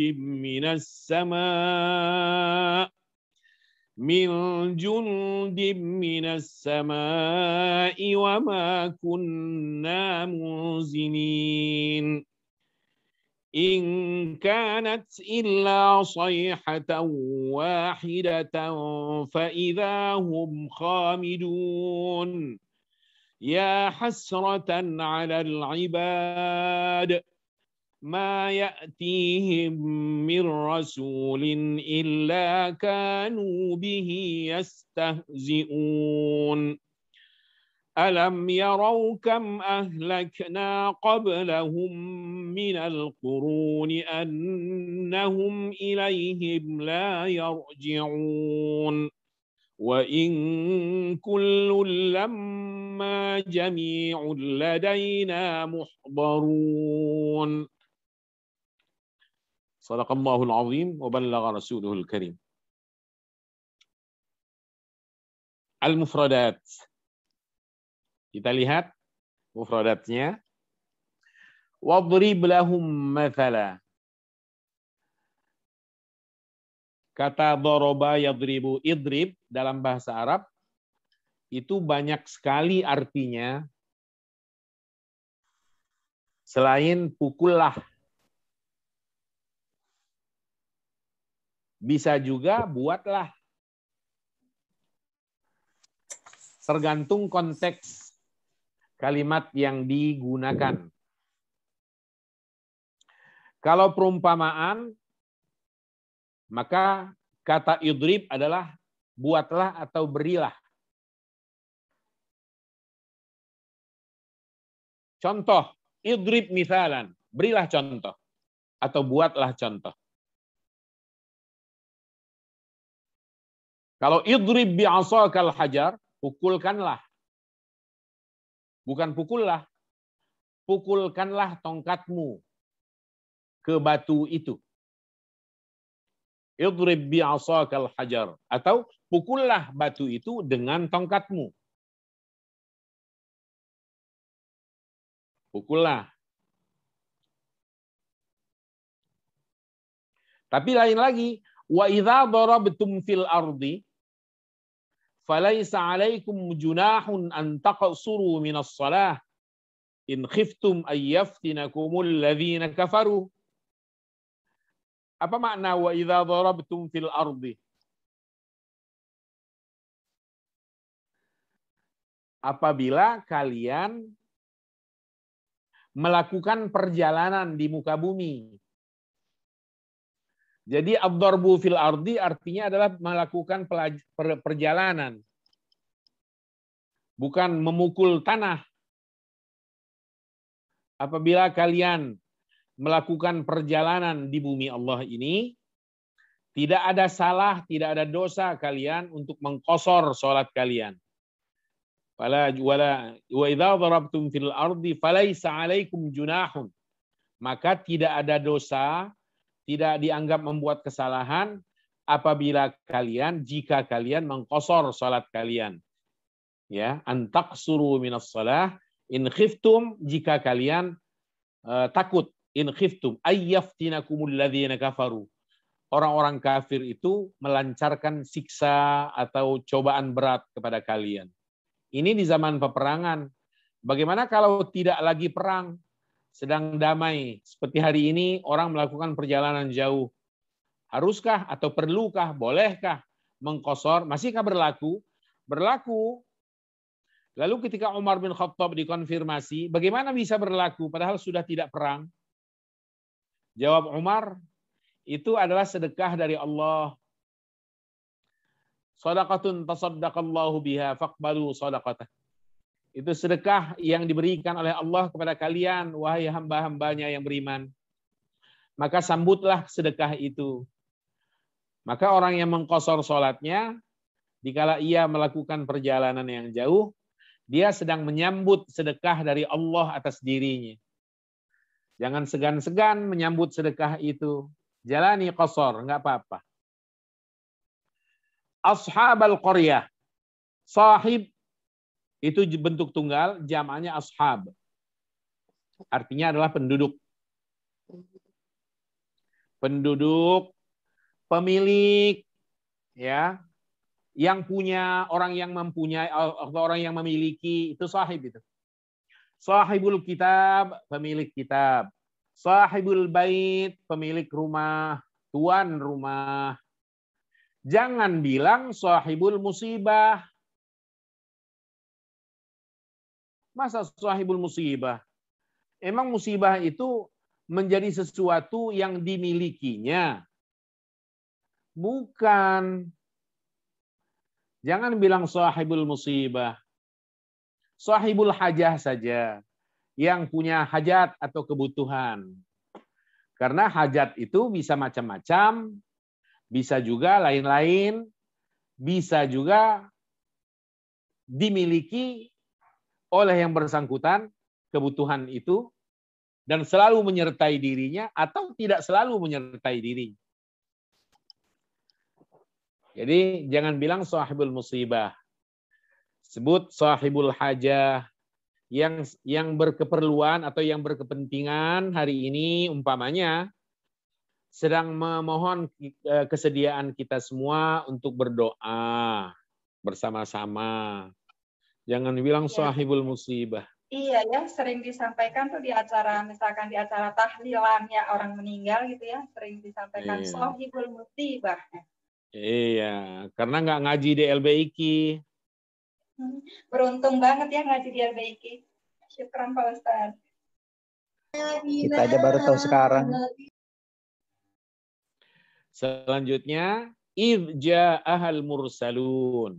Idh artinya adalah ketika. Ini dzaraf. Ja'ahal mursalun, kata al-mursalun bentuk jamak. Bentuk tunggalnya mursal. Bentuk ini adalah bentuk ismul maf'ul namanya dari kata kerja arsala yursilu. Kata kerja arsala yursilu itu artinya juga bisa macam-macam. Di antaranya mengirim. Bisa juga mengutus. Ya. Jadi al-mursalun bisa diartikan mereka yang dikirim atau mereka yang diutus. Oke, maka rasul itu artinya utusan. Rasul, fa'il. Kata al-mursalun kedudukannya betul sebagai fa'il dari ja'a. Marfu' tanda rafa'nya adalah waw. Karena dia jamak mudzakkar salim. Selanjutnya idza arsalna ilaihi mutsnain. Itsnain kedudukannya adalah sebagai maf'ul. Artinya adalah dua orang. Maf'ul bih dari mana dia? Maf'ul bih dari arsalna. Karena arsalna itu kata kerja sekaligus fa'il di dalamnya. Kami mengutus isnaini. Maka isna ini menjadi yang diutus berarti objek. Maka maf'ul bih kedudukannya. Iya. Isna ini maf'ul bih mansub. Tanda nasabnya apa? Ya. Ya. Ya. Kenapa? Karena dia isim musanna. Bukan. Misna ini jamak mudzakkar ya Pak, yang jamak ya. Jamak mutsanna. Bukan. Karena apa? Bukan musanna ya?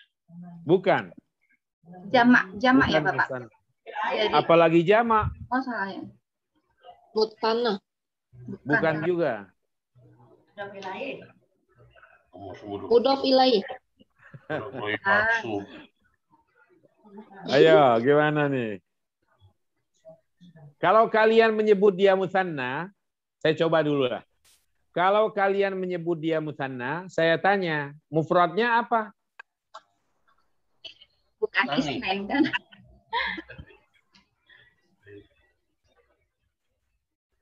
Jadi harus perlu bukti ya. Kalau kita bani, musanna bukan? Musanna. Saya tanya, mufradnya apa? Kitabun. Kitabun. Masjidani, musanna bukan? Musanna. Bentuk mufradnya apa? Masjidun. Isnaini, musanna bukan? Bukan ya Ustaz. Kedua. Kan dua orang. Kalian takut saya kejar. Takut saya cecer mufradnya apa? Nah ini dari Senin Pak Ustaz. Isna ini kedua. Bilangannya. Bilangan Bapak. Semua bilangan itu bilangan. Bilangan. Iya memang bilangan. Memang bilangan, siapa juga yang mengatakan dia bukan bilangan. Ada ulama. 3 bilangan, 4, 1000 bilangan semua. Yang menjadi pertanyaan isnaini ini musanna atau bukan? Itu loh. Bukan. Bukan. Kenapa kalian kalau bukan, kenapa kalian menyebut tanda nasabnya iya? Itu berarti kalau yang al-adat gitu ya Ustadz ya, apa hukum bilangan gitu. Madud. Lupa. Pak Ustadz. Oke, jawabannya ini bukan musanna tetapi mulhaqun bil musanna. Yang diserupakan. Iya, dia hanya dihubungkan saja. Dikaitkan saja dengan musanna. Karena memang tandanya ada. Tapi tidak sepenuhnya musanna karena nggak punya mufrad. Jadi kalau kalian mengatakan dia musanna, orang akan menagih mufradnya apa? Mau bilang wahid. Tadinya Ustaz mau gitu. Nanti kalau wahid tunggalnya, musannanya wahidani dong. Jadi ini bukan musanna, cukup dikatakan mulhaqun bil musanna. Atau ada istilah lain, namanya mahmulun alal musanna. Mahmulun. Artinya yang dibawa kepada musanna. Mahmul alal musanna atau mulhaqun bil musanna. Kalau pakai istilah mulhaq, bi. Kalau pakai istilah mahmul, ala. Baru benar jawabannya. Oke. فَكَذَّبُوهُمَا فَعَزَّزْنَا بِثَالِثٍ. Fa harful atfi. Ya. Artinya lalu. Kemudian. Selain fa, huruf ataf apa? Wow. Wa. Selainnya wa. Summa. Kalian bisa membedakan bagaimana memakai summa dan bagaimana pemakaian fa? Kalau fa summa ada jeda ya Ustaz. Kalau Jedanya apa? lama ya. Kalau summa. Ya. Jawab. Kalau summa itu ada jeda waktu yang cukup lama. Kalau fa itu nyaris tidak ada jeda waktu. Langsung. Kalau berbarengan wa ya. Kalau berbarengan wa. Jadi kalau menggunakan wa sebagai huruf ataf itu sama sekali tidak ada hubungan dengan mana yang duluan nih dan mana yang terakhir. Nggak ada hubungan ke sana. Ya. Jadi contoh saja.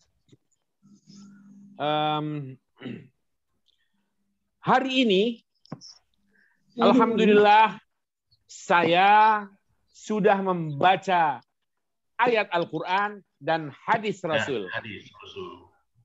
Al-yawma. Mana yang duluan saya baca? Hari ini ada. Tidak ada. Sama bareng. Berbarengan. Enggak juga berbarengan. Bagaimana berbarengan? Waktunya sama. Yang pasti dengan menggunakan wawul atfi begini, kita hanya menginformasikan bahwa Al-Quran dan Sunnah hari ini sudah saya baca. Soal mana yang duluan dan mana yang belakangan nggak digarap, nggak dibahas di situ. Terserah saya. Bebas-bebas aja. Beda kalau saya begini, saya ucapkan begini. Qara'tul Qur'ana fal haditha. Kemudian. Nah, ini Al-Quran lebih dulu saya baca, tapi nggak pakai jeda waktu. Seselesai saya membaca suatu ayat Al-Quran, langsung saya berpindah ke hadis Rasul. Tapi kalau kalimatnya, qara'tul Qur'ana thummal haditsan nabawiyyah. Nah, karena menggunakan thumma, jadi ada jeda di sini. Seselesai saya tilawah Al-Quranul Karim, boleh jadi saya mungkin pergi dulu sebentar. Ngopi. Iya. Setelah itu saya balik, baru saya buka hadis Rasul. Nah, itu thumma namanya. Maka nggak benar orang yang begini nih. Biasanya bapak-bapak kalau ngeh, kalau bisa mencermati, pada hari Jumat khotib mengatakan usini wa iyyakum.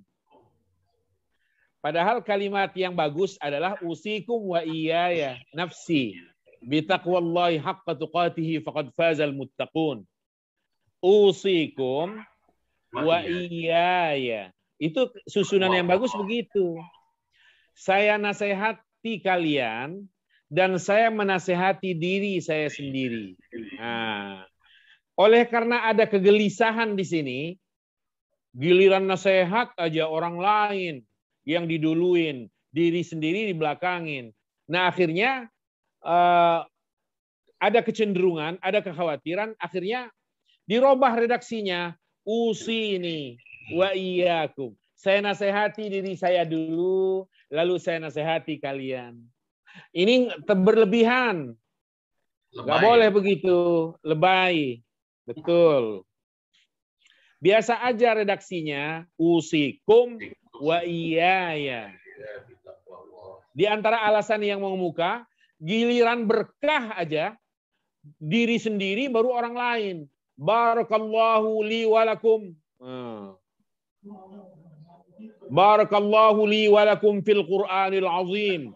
Wa nafa'ani wa iyyakum bima fihi minal ayati wa dzikril hakim. Wa taqabbala minni wa minkum tilawatahu innahu wal ghafurur rahim. Giliran keberkahan, dirinya sendiri dulu yang dikedepankan. Orang lain nomor sekian. Giliran nasihat aja orang lain diduluin, diri sendiri. Akhirnya gara-gara kritik yang sebenarnya nggak punya dasar ini, orang mencoba merubah redaksi.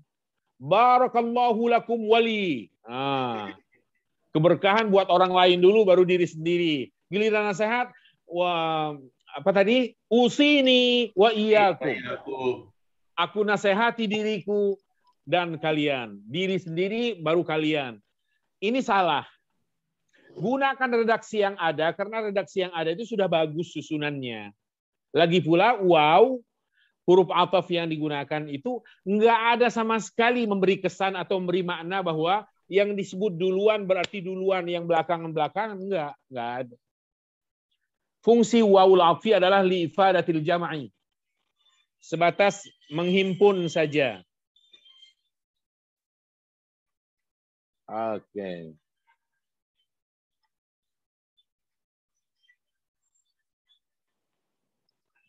Jadi begitu. Kalau di sini pakai fa ya. Fa-nya fa'ul 'athaf.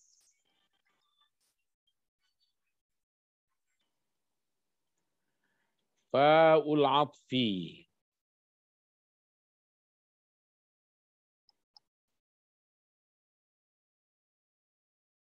Oke.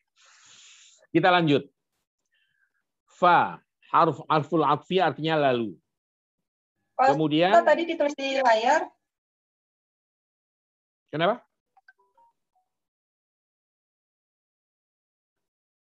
Suaranya nggak muncul, suaranya. Ya, Pak Ustadz tadi ditulis di layar atau gimana yang tadi penjelasan tentang Pak? Nggak pakai layar, nggak ada screen. Oh, nggak di screen, nggak? Oke. Iya. Soalnya memang nggak muncul. Iya. Fa'azzazna bithalith. Azza ya'izzu artinya menguatkan. Azzaza bukan azza ya. Azzaza yu'azzizu. Artinya adalah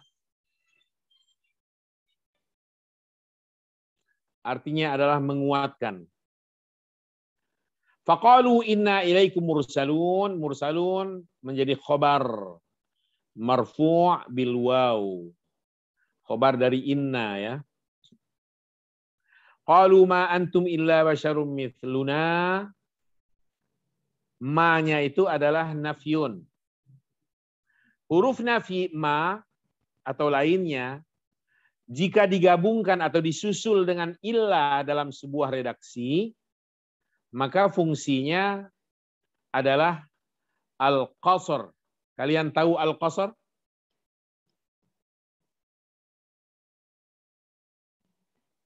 Ada yang bisa menjelaskan apa yang dituju dengan al-qasr? Menyingkat. Menyingkat. Ada lagi? Seperti taukid ya. Meringkas. Tidak diterjemahkan. Tidak diterjemahkan. Tidak Terjemahkan. Membataskan. Maknya. Iya, al-qasr itu pembatasan. Itu betul. Pembatasan. Batasi. Itu maksud dari al-qasr. Dalam terjemahnya biasanya muncul kata hanya. Hanya.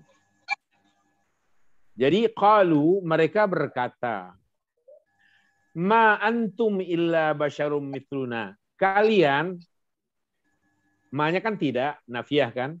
Kalian tidak lain hanyalah. Manusia. Nah, gitu ya.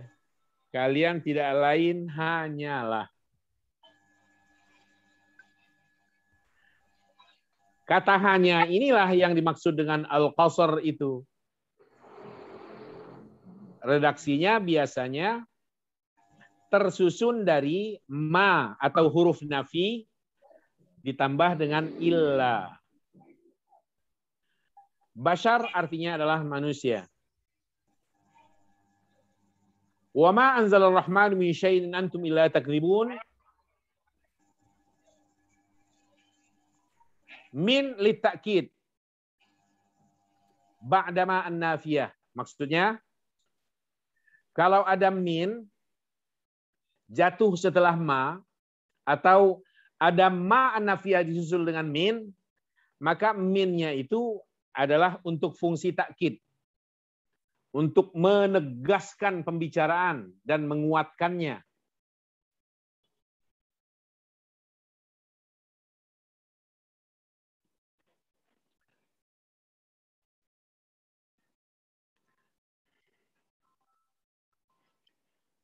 Kalian tahu arti kalimat saya ini, contoh. Ma ra'aitu ahadan, tahu artinya?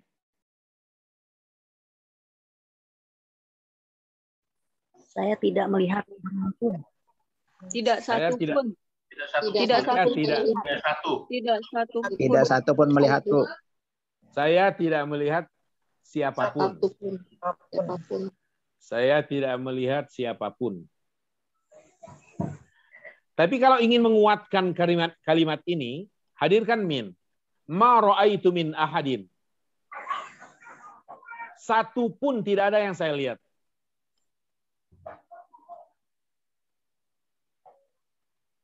Kalau ma ra'aitu ahadan, saya tidak melihat siapa-siapa. Kalimatnya masih datar. Belum ada penekanan. Tapi kalau sudah dihadirkan min, ma ra'aitu min ahadin. Satu orang pun tidak saya lihat. Seperti itu. Yang di sini juga wa ma anzalar rahmanu min syai'.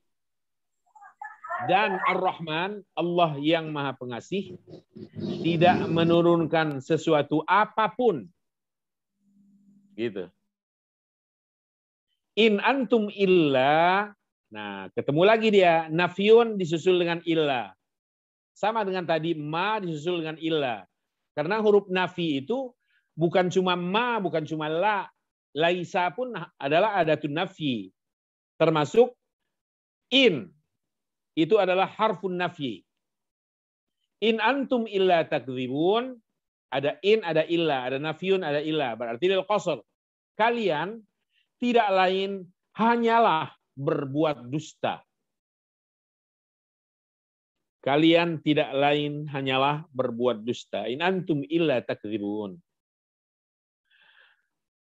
Di bawahnya juga sama ini. Wa ma alaina illal balaghul mubin. Ada ma nafiyah namanya, ma nafyun, kemudian disusul dengan illa lil qasr untuk arti hanya atau penghanyaan. Alaina artinya kewajiban kami. Kalau begitu, wa ma alaina illal balaghul mubin. Kewajiban kami tidak lain hanyalah menyampaikan sejelas-jelasnya atau menyampaikan dengan penyampaian yang jelas. Hanya itu kewajiban kami, tidak ada yang lain. Qalu inna tatayyarna bikum. Tatayyara asluhu, asalnya adalah dari at-tayr.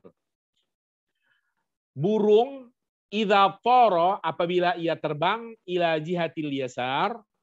Ini tradisi masyarakat jahiliyah dulu. Kalau ada burung yang terbang di angkasa, lalu kawanan burung ini berbelok ke arah kiri, orang yang melihatnya, maka pertanda sial. Ya, namanya juga orang musyrik ya. Hal-hal seperti itu dikait-kaitkan. Tanda sial dalam hidup orang yang menyaksikannya. Maka akhirnya tatayyara ya tatayyaru itu dimaknai dengan bernasib yang malang atau nasib buruk. Tatayyarna, kami bernasib malang. Tasya'amu artinya pesimis. Lawannya optimis. Kalau optimis itu tafa'alu. Tafa'ala tafa'alu. Tasya'ama tasya'amu. La illam tantahu lanarjumannakum. Lain. La-nya adalah litakid. Ditambah dengan in. La-nya lamut ta'kid atau lamul ibtida' boleh. Sungguh jika. Nah, ada kata sungguhnya. Lam tantahu, jika kalian tidak berhenti, intaha yantahi, intahu artinya berhenti, lanarjumannakum, niscaya benar-benar akan kami rajam kalian. Rajama yarjumu artinya merajam. Merajam itu adalah melempari seseorang dengan batu. Hukuman ya, ini hukuman. Dengan cara melempari pihak yang dihukum dengan batu sampai mati. Ini rajama yarjumu. Wala yamassannakum minna adzabun alim. Massa yamassu untuk azab artinya mendapat siksa. Massa yamassu itu sendiri kan artinya menyentuh.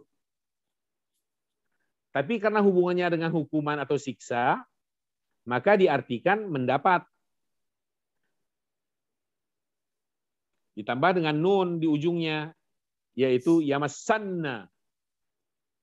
Dan niscaya kalian benar-benar akan mendapatkan siksa pedih dari kami. Wala yamassannakum minna adzabun alim. Siksa pedih dari kami minna. Ta'irukum ma'akum. Ta'ir, ya seperti tadi, kemalangan.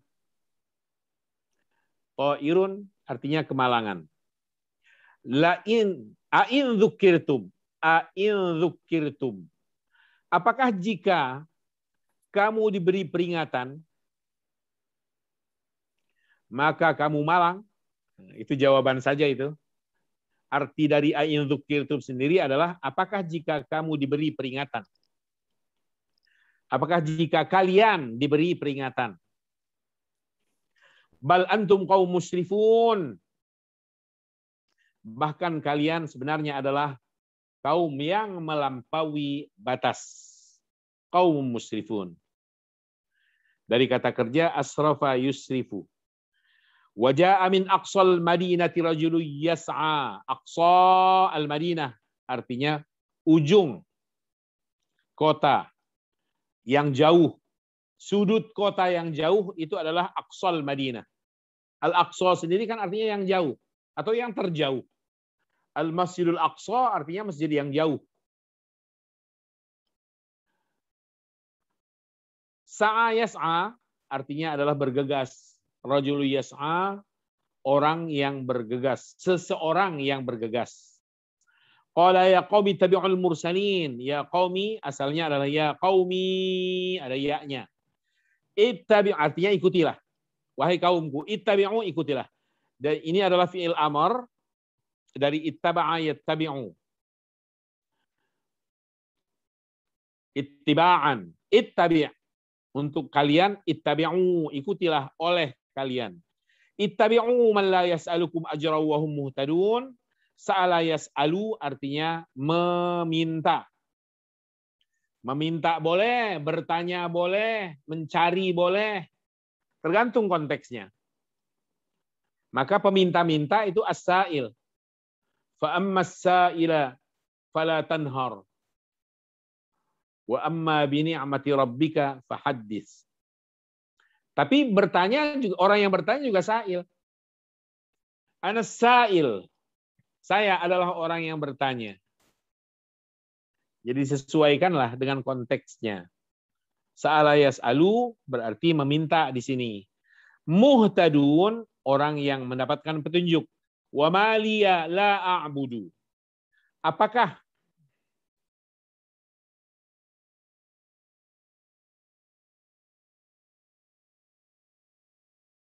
apa hak saya gitu ya? Wa ma liya, apa hak saya tidak menyembah? Wa ma liya. Padahal sebenarnya mali itu mengapa saya? Maliyalah, mengapa saya tidak? Malakum, mengapa kalian? Malana, mengapa kita? Malahu, kenapa dia? Malaka tahzan ya akhi. Kenapa kamu bersedih? Malaka la tahdur huna. Kenapa kamu tidak datang ke sini? Nah, gitu. Malaka. Mali, malaka, malakum. Kenapa kalian? Di sini juga sama sebenarnya. Wa maliya la a'bud. Mengapa saya tidak menyembah? Alladzi fatarani, Tuhan yang telah menciptakan diriku. Fatara artinya khalaqa. Wa ilaihi turja'un, padahal hanya kepadanya kalian dipulangkan. Turja'un bentuk kata kerja lil majhul. Maka awalannya di dalam terjemah. Dipulangkan. Attakhidhu min dunihi alihah. Mengapa aku akan menyembah Tuhan-Tuhan selainnya? Apakah aku akan menyembah Tuhan-Tuhan yang lainnya atau selainnya? Yuridni rahmanu bidur. Yuridni asalnya adalah yuridni. Jika Ar-Rahman, Allah yang Maha Pengasih, menghendakiku, menghendaki bahaya menimpa diriku, nah gitu maksudnya. La tughni anni syafa'atuhum. Syafaat mereka tidak bermanfaat sedikit pun bagiku. Wala yunqidhun an qadha yunqidhu artinya menyelamatkan, dan mereka tidak dapat menyelamatkan diriku. Inni idzal lafi dhalalim mubin. Sungguh kalau begitu saya benar-benar dalam kesesatan yang nyata. Inni amantu bi rabbikum fasma'un. Fasma'un asalnya adalah fasma'uni, maka dengarkanlah aku. Qila dukhulil jannah. Qila adalah fi'il madhi lil majhul, maklumnya adalah qala. Kalau qala berkata, kalau qila dikatakan. Karena majhul itu awalan di nantinya. Qala ya laita qaumi ya'lamun, ya laita, alangkah baiknya sekiranya. Bima ghafara li rabbi,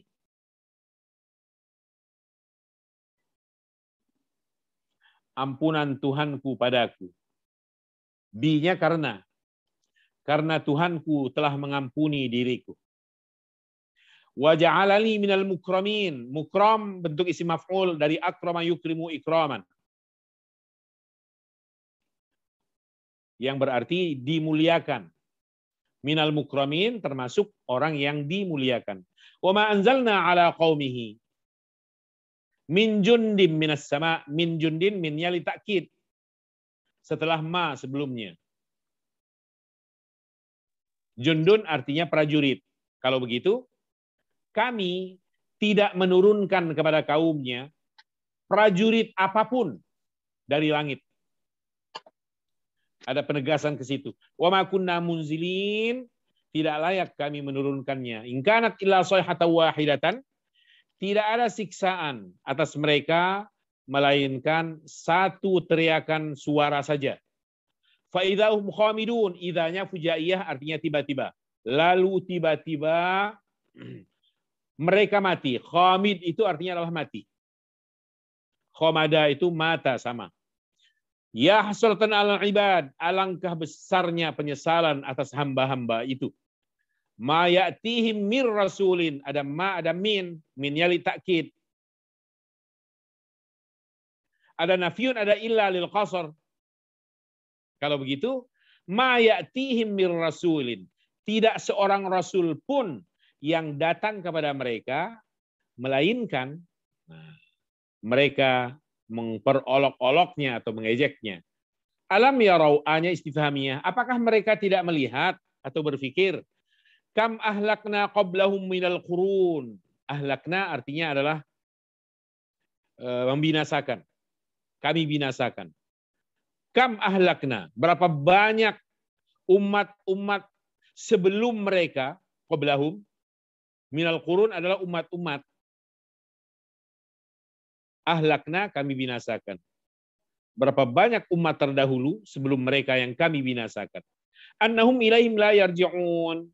Mereka tidak kembali kepada mereka, kepada generasinya, kepada keluarganya.